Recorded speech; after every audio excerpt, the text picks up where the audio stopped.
Resell cheap Fiverr services at other high-value locations. The name of the game here is information differential or information imbalance. It's easy to get the impression that if you see news on one website, then people that visit another website will automatically know the news. After all, the internet is just a giant spider web, if you will, of links. The data that you can find on one place can also be found or accessed from another place sooner or later. Well, this is too much of an assumption to make. It turns out that in certain situations and regarding certain types of data actually travels slowly. This is a money-making opportunity for you. While a lot of people know about Fiverr and they know that they can buy services starting at $5, not everybody knows this. Even if people have heard of Fiverr, not everybody has actually used Fiverr. Again, this is an opportunity.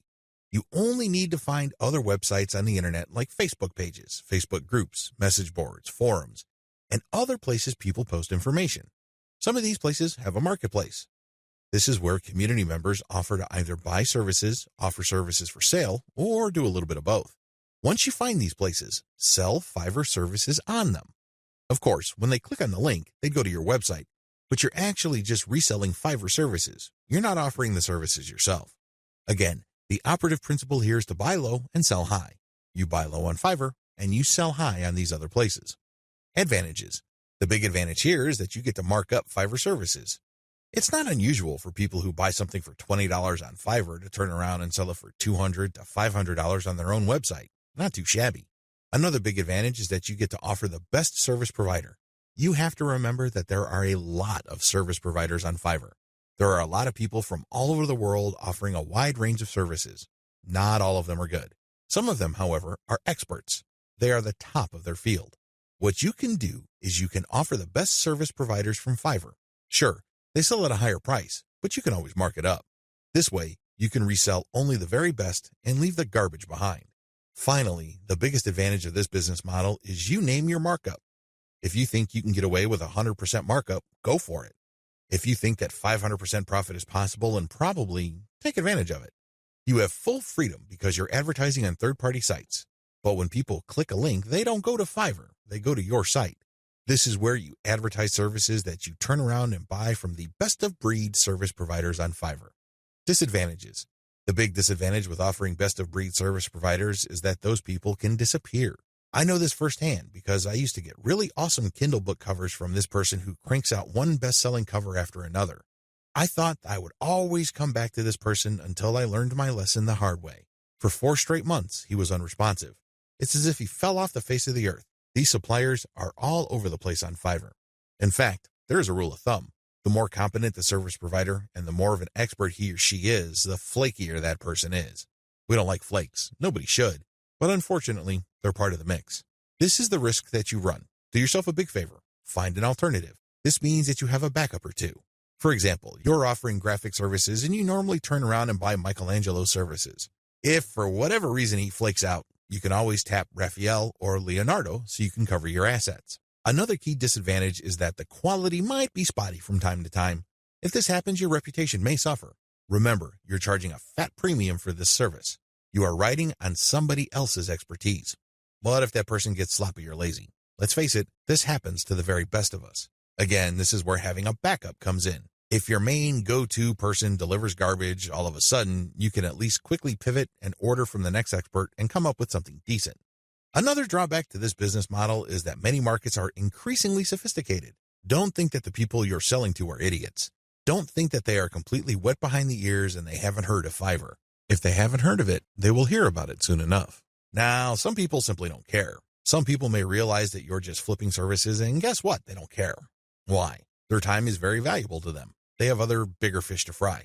Other people can take this very personally. They don't like to feel that they've been taken advantage of. They can see right through your system. It's obvious to them that you're just flipping services by buying low and selling high. These people are probably not your intended buyers anyway. Chances are, if they're that paranoid, cynical, and skeptical, they probably wouldn't have bought from you. If they did, they probably would have turned around and asked for a refund. It's a good idea to be discreet. Don't be obvious about it. However, at the end of the day, haters are going to hate. That's just part of the game. Another drawback is people often will only pay you a very fat premium. I'm talking about over 200% or 300% if you have a solid brand. This means that you have a long list of people who are happy with your reselling activities. These are people who really get a lot of value from what you're doing. That is hard enough because you're going to have to perform really well for an extended period of time. You also have to have a solid reseller site. You can't just go to Blogspot, Weebly, or Wix and scrape together a very basic site. People are going to equate the low quality of your site with the quality of the services you are reselling. This means that you're going to have to step up the amount of money you pay upfront for this business. You have to pay solid money to a developer and designer on Fiverr to create an authoritative and expert-looking reseller website.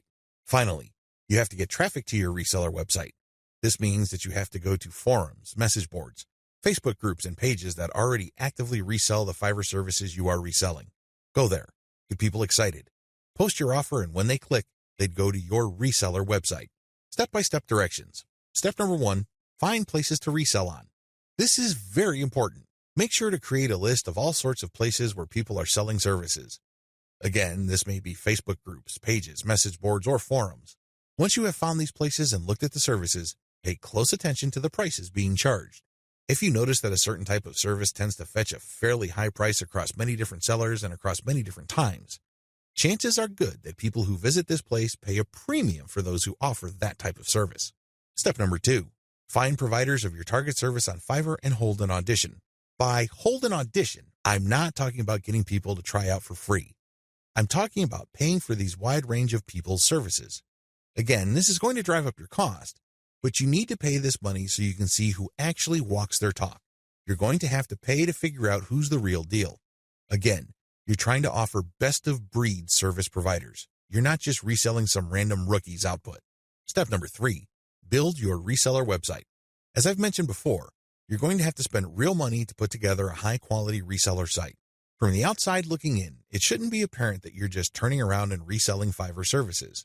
From the perspective of outsiders who know nothing about you and your service, you should look like an established, credible, authoritative, and trustworthy business. Step number 4, present case studies. People are not going to buy from you if you just tell them that you're the best thing since sliced bread. Things don't work that way. People are going to say, show me. The best way to do this is through case studies. This means that you're going to hire many different service providers on Fiverr and then give them the same project. You then take the results of the project and pick out the very best provider. You can use those results as your case studies. This way, you showcase to people that you can actually get the job done. Also, you may want to offer your resold services for absolutely free in exchange for a testimonial. Personally, I prefer video testimonials. Run the service for free for clients so you end up paying for this service to the provider on Fiverr and then showcase the positive results. Obviously, leave out any failed results. Step number 5, do outreach. I wish I could tell you that you just need to post an ad on forums, message boards, Facebook groups, and pages. It doesn't work that way. You definitely need to do these, but you also have to do outreach. This means that you're going to have to contact digital marketing agencies and other organizations that normally order the type of service that you are offering.